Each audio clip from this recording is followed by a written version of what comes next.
Close your eyes for a moment. Imagine standing on a blood-soaked field where 50,000 men lie broken in the mud. Hear the silence that follows the screams. Picture a young knight, barely 20 years old, clutching a torn banner with trembling hands, knowing he will never see his home again. His last letter sits unread in a fortress 200 miles away. His mother will wait by the window every evening for a son who will never return. This is not just another battle. This is the moment when an empire built on iron crosses and divine promises crumbled into dust. 15,000 lives ended in a single afternoon. Fathers, brothers, sons, all sacrificed for a dream that would die with them. You are about to witness the largest medieval battle ever fought, where betrayal, pride, and desperation collided with such force that the map of Europe was redrawn in blood. The men who fell here did not die for nothing. They died believing their cause was righteous. They died trusting their leaders. They died with prayers on their lips. And if we forget their story, we make their sacrifice meaningless.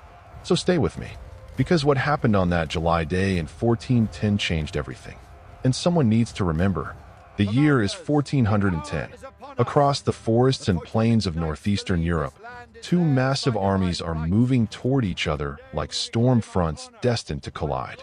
On one side stands the Teutonic Order, a military brotherhood forged in the fires of the Crusades, armored in steel and wrapped in white cloaks bearing black crosses.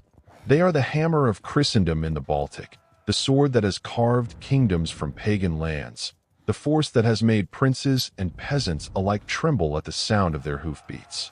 For nearly 2 centuries, they have ruled with absolute authority, building castles that scrape the sky, establishing towns where once there were only wildlands, and spreading their faith at the edge of a blade. They are untouchable, unbreakable, or so they believe. On the other side, a coalition gathers strength. The Kingdom of Poland and the Grand Duchy of Lithuania, two powers that have learned the hard way that survival means standing together. For decades, they have endured raids, occupations, and the slow encroachment of the order into their territories. The Teutonic Knights have taken their lands, burned their villages, and claimed divine right to do so. But now, under the leadership of King Władysław Jagiello of Poland and Grand Duke Vytautas of Lithuania, they have decided that enough is enough. They are bringing an army unlike anything medieval Europe has ever seen.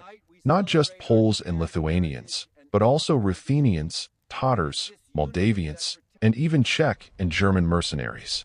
This is not merely a battle between two nations. This is a gathering of peoples who have all suffered under the iron fist of the order, and they are marching with one purpose: to destroy it. The Teutonic Order is led by Grand Master Ulrich von Jungingen, a man of unyielding pride and absolute confidence in his knights. He has spent his entire life within the order, rising through the ranks by proving his loyalty and his ruthlessness. He believes that God is on his side, that the righteousness of his cause will shield his men from harm, that no collection of pagans and heretics could ever stand against the disciplined might of his armored cavalry.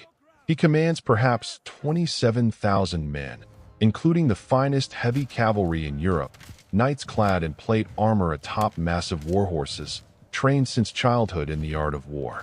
These are not farmers conscripted for a summer campaign. These are professional soldiers, warriors who know nothing but battle. And they are supported by crossbowmen, infantry, and artillery brought in from across the Order's vast territories. Von Jungingen looks at his assembled host and sees invincibility. But intelligence reports reaching the Grand Master are troubling. The Polish-Lithuanian alliance has gathered an enormous force. Estimates vary, but the most reliable sources place their numbers at nearly 40,000 men, perhaps more. This is a staggering figure for medieval warfare, where armies of 10,000 were considered formidable. The logistics alone are a nightmare. Feeding, moving, and coordinating such a massive force requires planning on a scale rarely attempted in this era. Yet somehow, Jagiello and Vytautas have managed it. They have pooled their resources, called in every favor, and rallied every ally they can muster. And now, they are on the move. The two armies converge in the region near the villages of Grunwald, Tannenberg, and Stebark. The exact location is not chosen by either side, but rather by the inexorable logic of geography and timing. Both forces are aware of each other's movements, but the vastness of the landscape and the speed of their advance mean that the collision comes suddenly.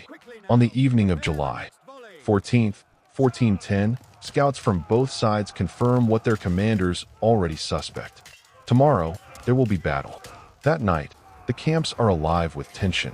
In the Teutonic camp, priests move among the knights, offering blessings and hearing confessions. Armor is checked and rechecked. Swords are sharpened. Horses are fed and watered. The men know what is coming.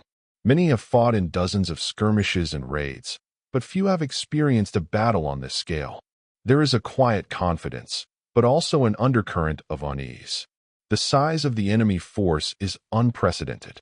Still, they trust in their training, their armor, and their God. In the Polish-Lithuanian camp, the mood is different. There is determination, even defiance, but also a grim awareness of the stakes. Many of these men are fighting for their homes, their families, their very existence. They know that if they lose, there will be no mercy. The order does not take prisoners in wars like this. It exterminates opposition. But they also know that they have numbers on their side, and that their commanders are skilled and experienced. Jagiello moves through the camp, speaking words of encouragement. Vytautas does the same, reminding his Lithuanian warriors of the old ways, of the forests and spirits that watch over them. It is a coalition held together by shared suffering and shared hope. Dawn breaks on July 15th. The sky is overcast, heavy with clouds that threaten rain. The air is thick and humid, the kind of weather that makes armor feel like an oven and turns the ground into a muddy quagmire with the slightest provocation.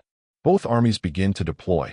The Teutonic forces take up position on a slight ridge, a tactical advantage that gives them a better view of the battlefield and forces the enemy to advance uphill. Von Jungingen places his heavy cavalry in the center, flanked by infantry and crossbowmen. His plan is simple and brutal. Let the enemy come to him, absorb their initial charge with disciplined formations, and then unleash his knights in a devastating counterattack that will shatter their lines. The Polish-Lithuanian forces deploy in a massive crescent formation, with the Poles on the left wing and the Lithuanians on the right. The center is a mix of allied contingents, including the Tatars, whose light cavalry will play a crucial role. Jagiello and Vytautas know they cannot match the Teutonic heavy cavalry head-on. Their strategy is more complex.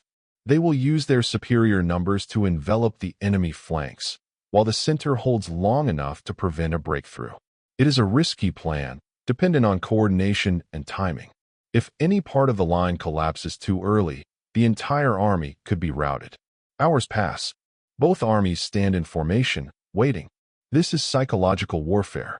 Von Jungingen is trying to force the enemy to attack, to exhaust themselves crossing the open ground and climbing the ridge.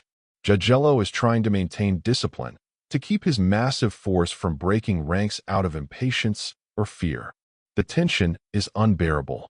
Men shift in their armor, grip their weapons tighter, murmur prayers under their breath.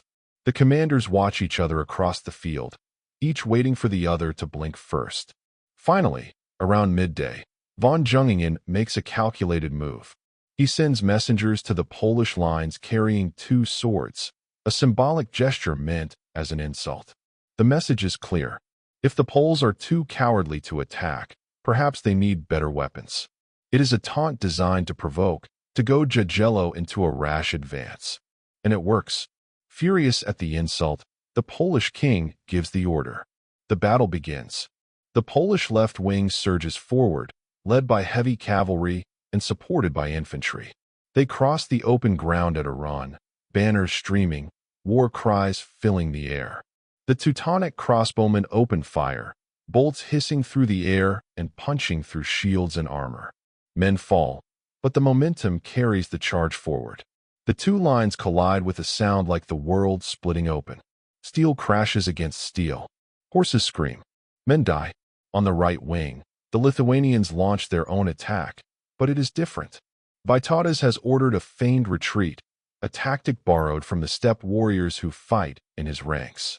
The Lithuanian cavalry charges forward, engages briefly with the Teutonic right flank, and then suddenly turns and flees. It looks like panic. It looks like the Lithuanians are breaking already. And the Teutonic Knights, eager for glory and convinced of their superiority, take the bait. They charge after the fleeing Lithuanians, pursuing them deep into the surrounding forest, leaving the main Teutonic line dangerously exposed. This is the moment that decides everything. With the Teutonic right flank gone, chasing phantoms into the trees, the center and left are suddenly vulnerable. The Polish forces press their attack with renewed fury, sensing weakness. The Teutonic line begins to buckle. Von Jungingen sees the danger. He commits his reserve, leading a desperate charge directly into the heart of the Polish formation. It is a move born of courage and desperation. The Grand Master himself, surrounded by his finest knights, crashes into the enemy like a battering ram. For a moment, it seems like it might work. The Polish center reels under the impact. Men are thrown back, trampled, cut down. The Black Cross banners surge forward. But the Poles do not break. They hold. And then, like a tide turning, they push back. Polish knights and infantry swarm around von Jungingen. He fights like a demon, his sword rising and falling, but he is surrounded, outnumbered. A blade finds a gap in his armor. Then another. The Grand Master of the Teutonic Order falls from his horse and disappears into the chaos. The death of von Jungingen is not immediately known across the battlefield, but its effects ripple outward. Teutonic Knights who see their Grand Master go down are shaken. The discipline that held them together begins to crack. Meanwhile, in the forest, the Lithuanians have finished their feigned retreat. They turn, regroup, and come thundering back onto the battlefield, smashing into the rear and flank of the Teutonic forces. The trap is sprung. What follows is not a battle. It is a slaughter. The Teutonic Order, caught in a vice between the returning Lithuanians and the relentless Polish assault, begins to disintegrate. Knights try to rally, to form defensive squares, but they are overwhelmed by sheer numbers. The crossbowmen are overrun. The infantry, seeing their leaders fall, begin to flee. Panic spreads like wildfire. Men throw down their weapons and run, only to be cut down by pursuing cavalry. The Teutonic camp, filled with supplies and non-combatants, is overrun. Banners are trampled into the mud. The Black Cross, symbol of an empire, falls. By nightfall, the field is silent except for the moans of the wounded and the cries of scavengers already picking through the dead. The scale of the carnage is almost incomprehensible. Estimates suggest that between 8,000 and 15,000 Teutonic soldiers lie dead, including nearly the entire leadership of the order. Grand Master von Jungingen is dead. The Grand Commander is dead. The Grand Marshal is dead. Over 200 brothers of the order, the elite core of the organization, have been killed or captured. It is a decapitation so complete that the order will never recover. The Polish-Lithuanian losses are also heavy, perhaps 5,000 men, but the difference is that they have won. Their coalition holds. Their lands are secured. And most importantly, the myth of Teutonic invincibility is shattered forever. In the days and weeks that follow, the consequences unfold with brutal clarity. The Teutonic Order, reeling from the loss of its leadership and the destruction of its army, is unable to mount any effective defense. Polish and Lithuanian forces sweep through Teutonic territories, besieging castles and occupying towns. The local populations, many of whom have suffered under Teutonic rule, rise up in rebellion. The order's control, built over 2 centuries, collapses in a matter of months. But the coalition does not press their advantage as far as they might. Logistical constraints, internal disagreements, and the sheer exhaustion of their forces prevent a complete conquest. A peace treaty is eventually signed, the Treaty of Thorn in 1411, which forces the order to cede territories and pay heavy reparations, but allows it to survive as a diminished entity. However, the damage is done. The Teutonic Order will never again be the dominant power it once was. Its decline is slow but irreversible, and within a century, it will be reduced to a shadow of its former glory. The Battle of Grunwald, known as the Battle of Tannenberg in German sources, becomes a defining moment in European history. For Poland and Lithuania, it is a symbol of resilience and unity, a proof that even the mightiest empires can be toppled when people stand together. For the Teutonic Order, it is a cautionary tale about pride, overreach, and the dangers of underestimating one's enemies. The battlefield itself becomes a place of memory and mourning. Mass graves are dug, monuments are erected, and stories are told and retold, each generation adding its own layers of meaning. The names of the fallen, both Teutonic and Allied, are remembered in prayers and songs. The field where 50,000 men clashed and 15,000 died is sanctified by their blood. And what of the young knight we imagined at the beginning? The one clutching the torn banner, writing letters that would never be sent. He represents all of them. Every soldier who marched into that field believing in something, whether it was God, country, duty, or simply survival. Their individual stories are lost to time, their faces forgotten, their names erased. But their sacrifice is not. It is written into the very soil of Europe, into the borders and the languages and the identities that exist today. The fall of the Teutonic Order at Grunwald reminds us that no power is eternal. Empires rise on the strength of their ideals and the courage of their people, but they fall when those ideals become excuses for oppression and that courage turns into arrogance. The Order believed it was invincible because it had always won. But history is full of giants who thought they could never fall, right up until the moment they hit the ground. So remember this story. Remember the 15,000 who died in a single afternoon. Remember the mothers who waited by windows for sons who would never return. Remember the betrayal, the desperation, the courage, and the tragedy. Because when we forget, we dishonor them. And when we remember, we ensure that their sacrifice, however terrible, meant something. The Teutonic Order was destroyed not by superior weapons or better tactics alone, but by the indomitable will of people who refused to be conquered. And that lesson, written in blood on a field in 1410, echoes through every century that follows. History is not just dates and names. It is the sum of every heartbeat that stopped too soon, every dream that died on a battlefield, every letter left unread. And this was one of the bloodiest chapters ever written. The echoes of Grunwald still resonate today,